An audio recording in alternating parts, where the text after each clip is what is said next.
Good morning बच्चों। मैं लता madam आपको विज्ञान पढ़ाऊंगी। आज हम लोग विज्ञान का पहला पाठ भोजन यह कहाँ से आता है पढ़ेंगे। बच्चों, हम अपने भोजन में कई प्रकार के व्यंजन पकाते और खाते हैं, जैसे दाल, चावल, सब्जी, इडली, चिकन करी आदि। खाने की सभी चीज़ें किससे बनी हैं? पके चावल के बारे में सोचो। हम कच्चा चावल लेते हैं, उसे पानी में उबालते हैं। इसे तैयार करने में हमें दो पदार्थों या संघटकों की आवश्यकता होती है। दूसरी ओर कुछ भोजन तैयार करने में हमें कई संघटकों की आवश्यकता होती है।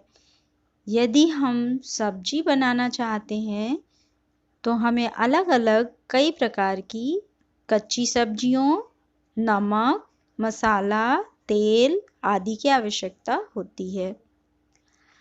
हम विभिन्न व्यंजनों में कुछ संघटक समान रूप से प्रयोग करते हैं। ये संघटक कहाँ से आते हैं? कुछ कच्ची सामग्री जैसे फल और सब्जी के स्रोत का अनुमान तो हम आसानी से लगा सकते हैं कि ये पौधों से प्राप्त होते हैं। गेहूं और चावल के क्या स्रोत हैं? आपने गेहूं और धान के खेतों में उनके पौधों की अनेक पंक्तियां देखी होंगी। इनसे हमें अनाज प्राप्त होते हैं।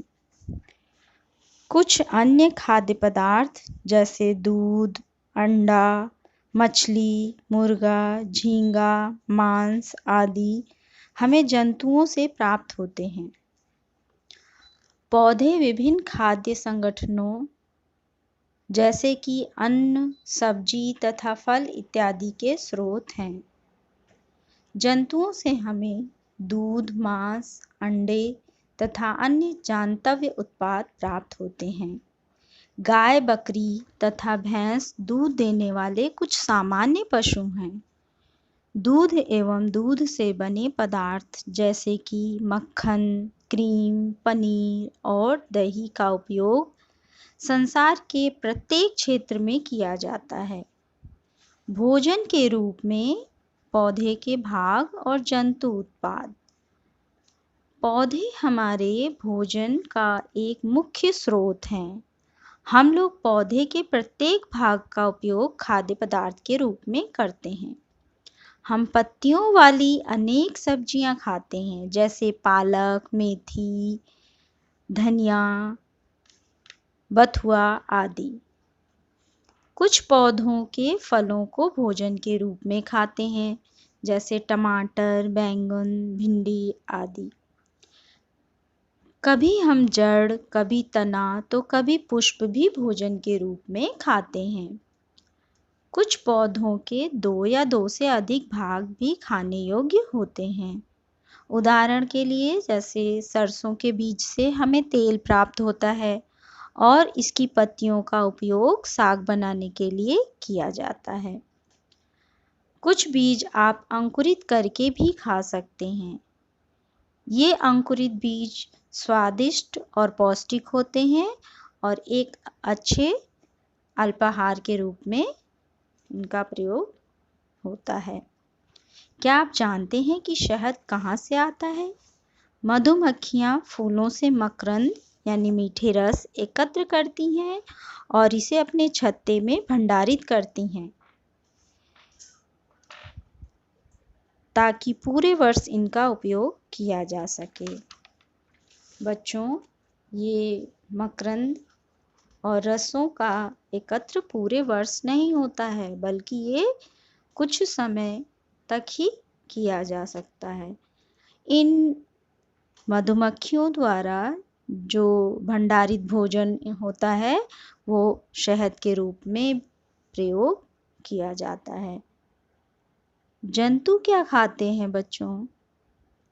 जंतु आपने अपने घर में अगर कुत्ता, बिल्ली इत्यादि पालतू पशु रखा है तो आपने देखा होगा आपके घर में छिपकली होती है।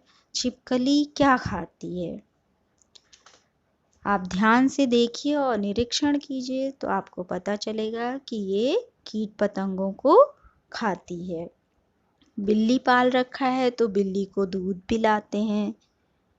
बिल्ली चूहा भी पकड़ के खाती है। इस तरह बच्चों, जंतुओं को हम लोग 3 भागों में विभाजित करते हैं। जो जंतु केवल पादप यानी पौधे, शाक इत्यादि खाते हैं उन्हें हम लोग शाकाहारी की श्रेणी में रखते हैं। जो जंतु केवल जंतुओं को ही खाते हैं उनको हम लोग मांसाहारी जंतु कहते हैं। जो जंतु पादप तथा दूसरे प्राणी दोनों को ही खाते हैं उनको सर्वाहारी श्रेणी में रखा जाता है। बच्चों, मनुष्य को हम लोग किस वर्ग में रख सकते हैं? शाकाहारी, मांसाहारी या सर्वाहारी में?